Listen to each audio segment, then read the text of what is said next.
Eso no es ciencia, es basura, humilla el CEO a la joven, sin saber que lo dejaría en la ruina.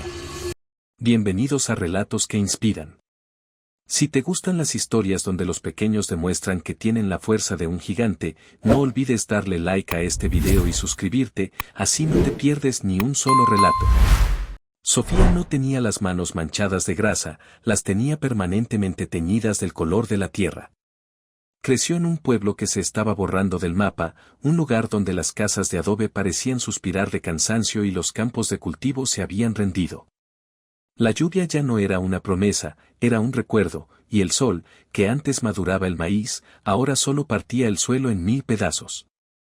Ella vivía con su abuelo, un hombre de piel curtida y pocas palabras que le había enseñado a escuchar el lenguaje del viento y a leer las nubes.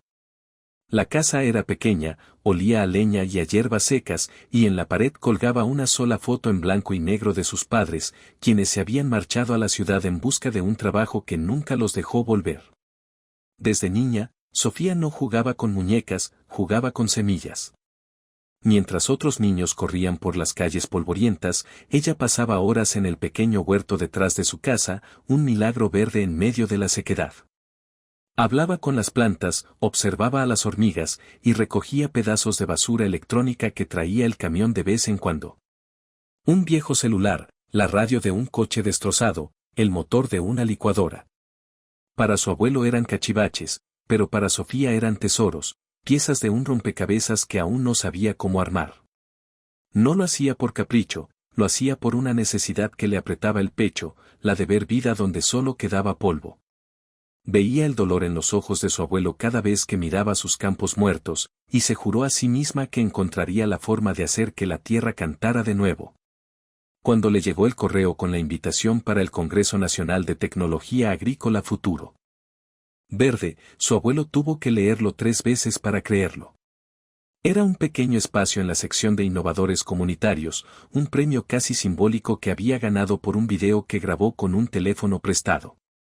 En el video, ella, con su voz suave pero firme, explicaba su idea mientras mostraba un pequeño brote de frijol creciendo vigoroso en una maceta llena de tierra que parecía ceniza. Sofía no lo podía creer.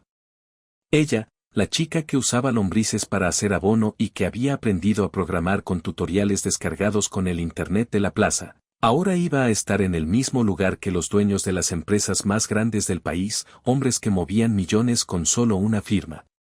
El viaje en autobús a la capital fue como entrar en otra dimensión, una donde los edificios tapaban el sol y el aire olía a prisa y a metal. El centro de convenciones era una bestia de cristal y acero, un lugar tan limpio y brillante que Sofía se sintió sucia solo por pisar sus alfombras. Había drones que parecían insectos del futuro, tractores autónomos que se movían solos y pantallas gigantes que mostraban gráficos y números que prometían acabar con el hambre en el mundo. Pero Sofía, que había aprendido a desconfiar de las promesas demasiado grandes, sabía que en esos lugares tan pulcros también había sombras, y que esas sombras casi siempre se proyectaban sobre la gente como ella. El rey de ese castillo de cristal era Ricardo Montero, el director general de AgroCorp. Todo el mundo lo conocía simplemente como Montero.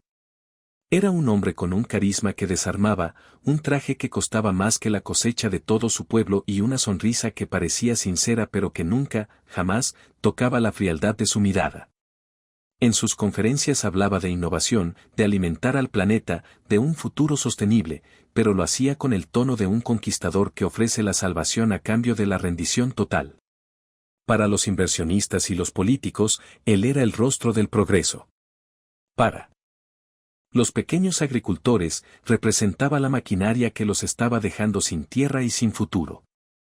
La primera vez que Montero vio a Sofía, ella estaba en su minúsculo stand, un espacio tan pequeño que parecía una broma al lado del gigantesco pabellón de AgroCorp. Estaba ajustando unos cables en una caja de madera de la que salían varios tubos y sensores. Montero pasaba con su séquito de asistentes, miró de reojo su humilde instalación y soltó un comentario con la soberbia de quien se sabe intocable. «Qué tierno, todavía hay gente que juega a la granjita», dijo sin bajar la voz. La risa ahogada de sus acompañantes fue como una bofetada. El comentario quedó flotando en el aire, y varias personas se giraron para ver a la curiosidad del Congreso.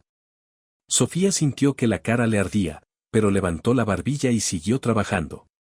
En ese instante entendió que en ese lugar, la humildad no era una virtud, era una debilidad que los depredadores olían a kilómetros. Sofía no había llegado a Futuro Verde solo con buenas intenciones. En 2 cajas de cartón reforzadas traía el corazón de su proyecto, un prototipo que había bautizado como Raíz Viva. Su invento no era elegante, no tenía luces de neón ni una carcasa de diseño. Era un sistema de regeneración de suelos de bajo costo, construido con piezas recicladas. Usaba un proceso que ella misma había perfeccionado para crear un biofertilizante líquido a partir de desechos orgánicos locales y, lo más importante, lo combinaba con una red de micelio, los hongos, para crear una especie de Internet subterráneo. Esta red no solo distribuía nutrientes y agua de manera ultra eficiente, sino que permitía que las plantas se comunicaran entre sí, alertándose de plagas o sequías. Para Sofía era la respuesta, porque en su pueblo no solo se morían las plantas, se moría la esperanza. Había visto a sus vecinos vender sus tierras por nada, había visto a familias enteras desintegrarse. No podía aceptar que el único futuro posible fuera abandonar el lugar que amaba. En su pequeño rincón, Sofía trabajaba en silencio. No intentaba llamar la atención, solo quería que la gente viera los resultados. En una urna de cristal tenía una muestra de la tierra erosionada de su pueblo, y al lado, otra urna donde, gracias a Raíz Viva, crecían unas plantas con un verdor insultante. Un par de agrónomos jubilados se habían acercado con curiosidad genuina, haciéndole preguntas técnicas que ella respondía con una solvencia que los dejaba impresionados.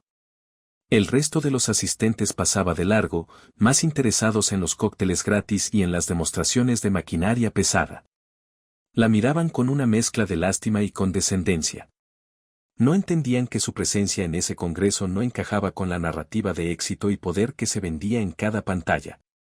Montero, por su parte, alimentaba una cultura donde la única innovación válida era la que se podía patentar y vender a precios exorbitantes. Su modelo de negocio se basaba en la dependencia, vender semillas que solo funcionaban con sus fertilizantes químicos, fertilizantes que con el tiempo mataban la tierra y obligaban a los agricultores a comprar más y más productos. Lo que no encajaba en esa lógica, lo que olía a autonomía, a soluciones abiertas y comunitarias, era una amenaza. La oportunidad perfecta para aplastar esa amenaza, y de paso dar un espectáculo, llegó en la forma de su gran conferencia magistral. Era el evento principal del Congreso, transmitido en vivo y con toda la prensa especializada presente. Montero quería un desfile de poder, una demostración de por qué Agrocorp era el futuro. Cuando sus asistentes le hablaron de la chica del stand de los hongos, una sonrisa fría y calculadora se dibujó en su rostro. «Tengo una idea maravillosa», dijo en voz baja. «Vamos a darle una plataforma a los nuevos talentos, vamos a invitarla al escenario». Si su pequeño invento funcionaba, sería una anécdota simpática que él podría capitalizar. Si fallaba, como él esperaba, sería la lección pública y humillante que necesitaba para demostrar que solo las grandes corporaciones tenían las respuestas. El día de la conferencia, el auditorio principal estaba a reventar. Olía a perfume caro y a ambición. Sofía llevaba su prototipo en una caja, sintiendo que el corazón le iba a explotar. Antes de que empezara el evento, uno de los agrónomos jubilados se le acercó y le apretó el hombro. «No dejes que te intimide, niña», le dijo. «Lo que traes en esa caja tiene más verdad que todo lo que él pueda decir en una hora». Sofía asintió, tratando de respirar. Sabía que esto ya no se trataba de ella, se trataba de su abuelo, de su pueblo, y de todos los que creían que la tierra todavía tenía algo que decir. Cuando Montero la llamó al escenario, le dedicó esa sonrisa que era pura fachada. «Y ahora, un aplauso para una joven promesa que nos trae una solución, casera», anunció, con un énfasis en la última palabra que provocó algunas risas. En el fondo de la sala, varios ejecutivos negaban con la cabeza, disfrutando del espectáculo. Sofía sintió el hielo de miles de miradas, pero respiró hondo y comenzó a explicar, con palabras sencillas, cómo funcionaba Raíz Viva. No usó términos complejos, habló de la memoria de la tierra, de cómo la vida siempre busca abrirse paso, y de cómo su abuelo le enseñó que la mejor tecnología es la que imita a la naturaleza. Luego, comenzó la demostración. Trajeron 2 grandes contenedores de cristal al escenario. Uno contenía tierra completamente estéril, tratada durante meses con los fertilizantes más potentes de AgroCorp. El otro contenía la misma tierra, pero que Sofía había estado tratando con raíz viva durante los 2 días del Congreso. La idea de Montero era mostrar que solo sus productos podían revivir un suelo muerto. Lo que no esperaba era que Sofía hubiera traído su propio as bajo la manga, un pequeño proyector que había conectado a sus sensores y que mostraba en tiempo real lo que sucedía bajo la tierra. En la pantalla gigante detrás de ellos, comenzaron a aparecer 2 imágenes. La del contenedor de AgroCorp era un desierto oscuro, sin actividad. La de raíz viva era una explosión de luz, una red brillante que se expandía por segundos, mostrando el intercambio frenético de nutrientes, agua y señales eléctricas entre las raíces y la red de micelio. Los murmullos en el auditorio comenzaron a crecer. En la primera fila, un inversionista japonés se inclinó hacia adelante, con los ojos fijos en la pantalla. «Esto no puede ser», exclamó uno de los científicos de Montero en voz baja. El propio Montero palideció ligeramente, pero intentó recuperar el control. «Un efecto visual muy interesante», dijo con una risa forzada. Pero entonces, Sofía activó el último sensor. Uno que había diseñado para detectar compuestos químicos específicos. Y en la pantalla, sobre la imagen del suelo tratado por AgroCorp, comenzaron a aparecer manchas de un rojo intenso. Sofía tomó el micrófono. «Esas manchas», dijo con una voz que de repente sonaba increíblemente poderosa, «son los residuos de amonio cuaternario y glifosato. No solo impiden la vida microbiana, son veneno. Un veneno que se acumula en la tierra, que se filtra a los mantos acuíferos y que termina en nuestra comida». El silencio que cayó sobre el auditorio fue total, absoluto, pesado como una lápida. La gente ya no miraba a Montero, miraba las manchas rojas en la pantalla, la prueba irrefutable de lo que muchos sospechaban pero nadie se había atrevido a demostrar de forma tan gráfica. La humillación que Ricardo Montero había planeado para Sofía se le había regresado como un boomerang, golpeándolo en medio del rostro frente al mundo entero. Él no había contado con que la verdad pudiera salir de una caja de madera construida con basura. No había previsto que la sabiduría ancestral, combinada con la inteligencia de una chica de pueblo, pudiera ser más poderosa que todos sus millones y todo su marketing. En ese instante de caos, con los periodistas gritando preguntas y los flashes de las cámaras disparando sin cesar, los hombres de seguridad de Montero se movieron rápido para apagar la pantalla y sacarlo del escenario. Pero ya era tarde. La imagen de ese suelo envenenado ya estaba grabada en cientos de teléfonos y estaba a punto de incendiar las redes sociales. Sofía se quedó sola en el centro del escenario, con su prototipo zumbando suavemente, rodeada por el remolino de un escándalo que apenas comenzaba. Sintió miedo, sí, un miedo helado que le recorrió la espalda, pero también sintió la fuerza de la tierra bajo sus pies. La batalla no había terminado, de hecho, acababa de empezar. El caos que estalló en el auditorio fue como una tormenta repentina. Por un segundo, Sofía se quedó paralizada. El zumbido del proyector era el único sonido familiar en un mar de gritos y flashes. 2 hombres corpulentos, con el logo de AgroCorp bordado en sus sacos, subieron al escenario y se dirigieron directamente hacia ella. No dijeron una palabra, pero sus intenciones eran claras, iban por su prototipo. Sofía abrazó la caja de madera como si fuera un salvavidas. Justo cuando uno de ellos extendía la mano para arrebatársela, una mujer menuda pero con una voz de trueno se interpuso entre ellos. «Ni se les ocurra tocarla», gritó. Era una periodista de un medio digital independiente, la misma que había estado grabando todo con su teléfono. «Tengo el video completo, y si le ponen un dedo encima, el mundo entero lo sabrá en 5 minutos». Los hombres de seguridad dudaron. En ese instante, los 2 agrónomos jubilados que la habían apoyado subieron también al escenario, formando una pequeña pero firme barrera a su alrededor.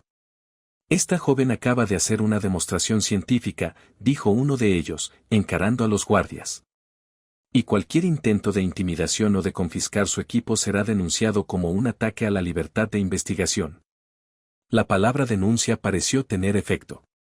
Los hombres retrocedieron. Pero sus miradas prometían que esto no había terminado. Escoltada por sus inesperados ángeles de la guarda, Sofía logró salir del escenario y del centro de convenciones, dejando atrás a un Ricardo Montero cuya carrera empezaba a desmoronarse en tiempo real. Las represalias no tardaron en llegar, pero no fueron con matones en la oscuridad, fueron más sutiles y venenosas. A la mañana siguiente, AgroCorp lanzó una ofensiva mediática brutal. Comunicados de prensa inundaron los noticieros, acusando a Sofía de fraude científico. Contrataron a supuestos expertos que salieron en televisión a decir que su dispositivo era un juguete peligroso, que sus lecturas eran falsas y que su método podía contaminar los cultivos con patógenos desconocidos. Era una campaña de desprestigio diseñada para aplastar su credibilidad, para convertir a la heroína del día anterior en una farsante. Sofía, desde un pequeño hotel donde la había alojado la periodista, leía los titulares con un nudo en el estómago. ¿Y si la gente les creía a ellos? ¿Cómo podía ella, una chica sin títulos ni recursos, pelear contra un monstruo con tentáculos en todos los medios de comunicación? La presión se volvió personal. Recibió llamadas de números desconocidos, mensajes que le sugerían amablemente que se retractara de todo si no quería tener problemas legales serios. Incluso intentaron sobornar a la periodista para que entregara la grabación original. Pero Montero y su equipo subestimaron algo fundamental, la terquedad de la gente que ha luchado toda su vida. La periodista, lejos de asustarse, publicó el video completo sin editar, junto con un artículo de investigación que exponía el historial de AgroCorp en otras comunidades. Los agrónomos, por su parte, contactaron a una red internacional de científicos independientes y a un laboratorio universitario de prestigio, pidiéndoles que analizaran de forma pública y transparente los datos de Sofía. En su pueblo, la noticia había llegado como un terremoto. Al principio nadie entendía bien qué había pasado. Pero cuando vieron el video, cuando vieron a su Sofía en ese escenario gigante, enfrentándose a ese hombre poderoso, un sentimiento de orgullo y rabia se apoderó de todos. Organizaron una asamblea en la plaza. El abuelo de Sofía, que casi nunca hablaba en público, se puso de pie y con la voz quebrada dijo: «Mi nieta solo mostró la verdad que esta tierra lleva años gritando. No está sola».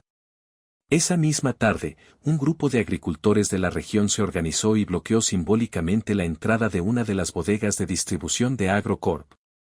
No era un bloqueo grande, pero la foto de hombres y mujeres del campo, con sus sombreros y sus herramientas, sosteniendo un cartel que decía «Creemos en Sofía», le dio la vuelta al país.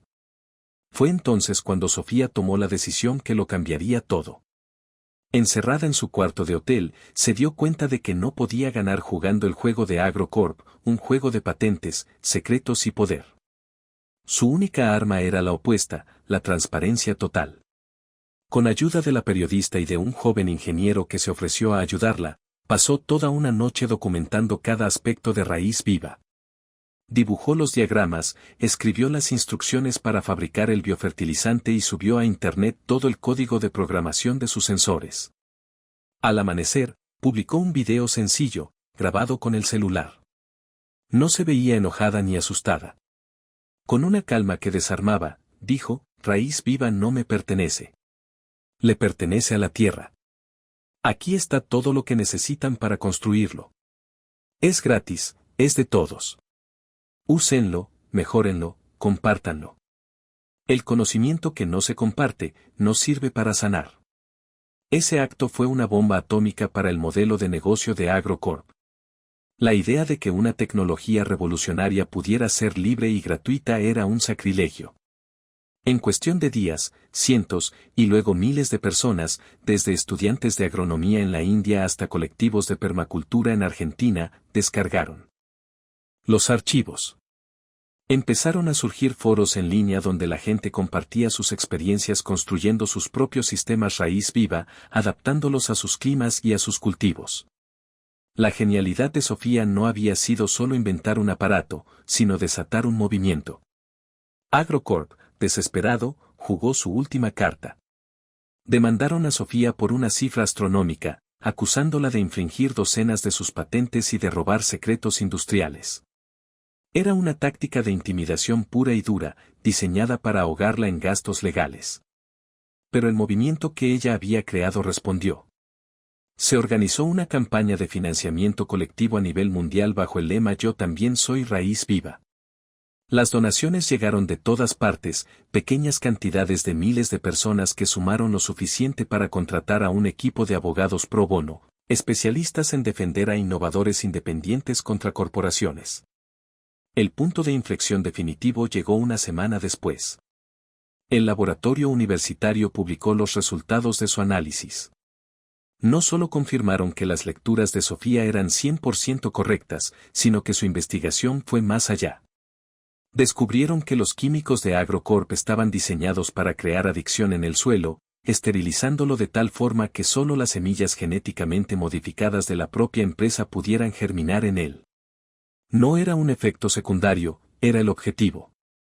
El informe era devastador, una prueba científica irrefutable de un engaño masivo con consecuencias catastróficas para la seguridad alimentaria mundial. El escándalo fue tan grande que ya no pudo ser contenido. Gobiernos de varios países anunciaron investigaciones oficiales. Cadenas de supermercados suspendieron la compra de productos cultivados con la tecnología de AgroCorp. Los inversionistas, presas del pánico, empezaron a vender sus acciones y el valor de la compañía se desplomó en cuestión de horas. Ricardo Montero fue citado a declarar ante comisiones gubernamentales. Las cámaras que antes lo adoraban ahora lo perseguían para captar su rostro demacrado. La sonrisa carismática había desaparecido, reemplazada por una máscara de ira y derrota. La junta directiva de AgroCorp, para salvar lo que quedaba de la empresa, forzó la renuncia inmediata de Montero y de todo su equipo directivo.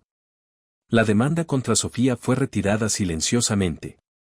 No fue una disculpa, pero fue una rendición. En la sala de un pequeño juzgado, cuando el abogado de Sofía anunció la noticia, hubo un aplauso contenido. Sofía no sintió euforia ni ganas de venganza.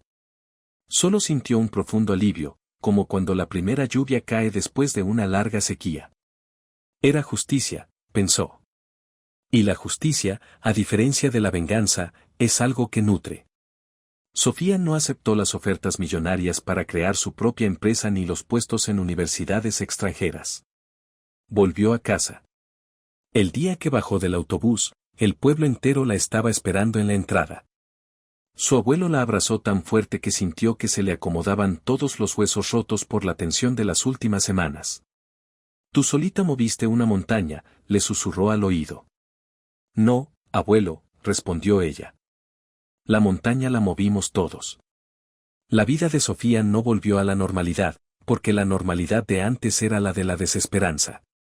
Con el dinero recaudado en la campaña y el apoyo de varias organizaciones, transformó el viejo granero abandonado del pueblo en un centro de innovación comunitaria.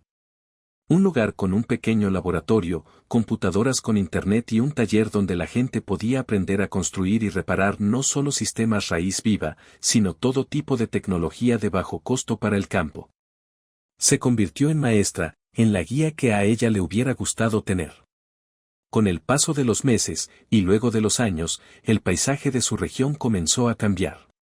Lenta, pero imparablemente. Donde antes había tierra agrietada, ahora se veían manchas de un verde intenso. Los agricultores, empoderados con el conocimiento, formaron cooperativas, compartiendo semillas nativas y creando sus propios bancos de biofertilizantes. El pueblo que se estaba borrando del mapa, comenzó a aparecer de nuevo, lleno de vida y de futuro.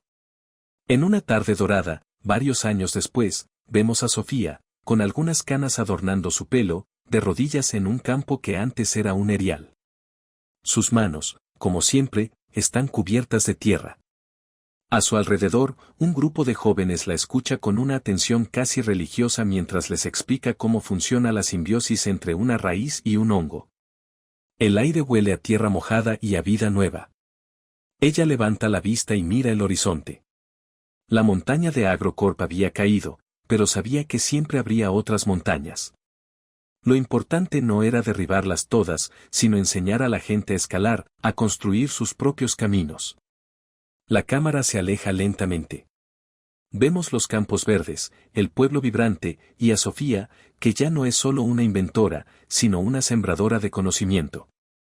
Y entendemos que la verdadera cosecha de su lucha no fue la caída de un gigante, sino el florecimiento de una comunidad que había aprendido la lección más importante de todas, que el poder más grande no está en la tecnología ni en el dinero, sino en la fuerza que nace cuando la gente se une para cuidar la tierra que les da la vida. Sofía sonríe, una sonrisa que por fin le llega a los ojos, porque sabe que la tierra, al final, siempre cumple sus promesas.